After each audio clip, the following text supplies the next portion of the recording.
Class में हम लोगों ने पढ़ा था ट्रांसफर ऑफ हीट के बारे में। हीट का ट्रांसफर कैसे होता है, तो उसमें हम लोगों ने देखा था कि हीट का transfer always hotter to colder होता है।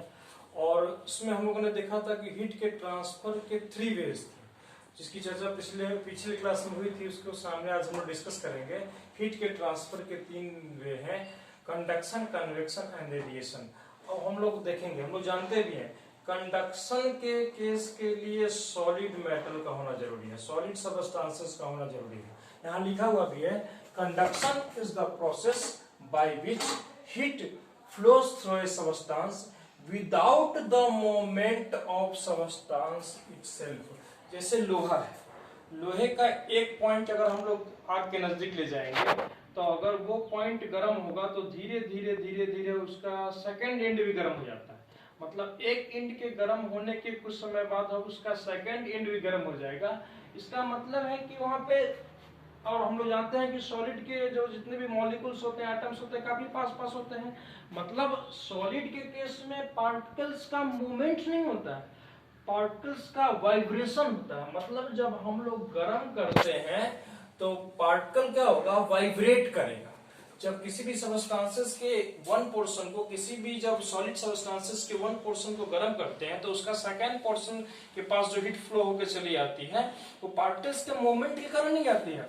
वो पार्टिकल्स क्या होते हैं कि गर्म होने के बाद उनके मॉलिक्यूल्स वाइब्रेट करते हैं, हिलते हैं, उनमें मूवमेंट होता है। और वो उनका जो वाइब्रेशन होता है, उस वाइब्रेशन के कारण एक पार्टिकल दूसरे टाइप पार्टिकल्स को वो उसके आगे ऐसे करके एक दूसरे को टक्कर मारती है और हीट वन पॉइंट से अदर पॉइंट की तरफ पहुंच जाती है। मतलब conduction is the process by which heat flow through a substance without the movement of substance itself. मतलब सबस्टेंस के पार्टिकल्स के, सबस्टेंस के एटम्स के विदाउट मूवमेंट से जो हीट का ट्रांसफर होगा उसको हम लोग बोलते हैं कंडक्शन। और आगे है कन्वेक्शन। मैंने आपको पिछले क्लास में बताया भी था कि कन्वेक्शन लिक्विड और गैस के लिए होता है। मतलब लिक्विड मैटर और जो गैसियस मैटर है उनमें जो हीट का ट्रांसफर होगा वो कन्वेक्शन की मदद से होगा। Convection is the process of transfer of heat in a liquid और गैस। मतलब लिक्विड और गैस के केस में जो हीट का ट्रांसफर होगा वो आपको कन्वेक्शन कहलाएगा। Convection is the process of heat of transfer in a liquid और gas by the moment of liquid और गैस।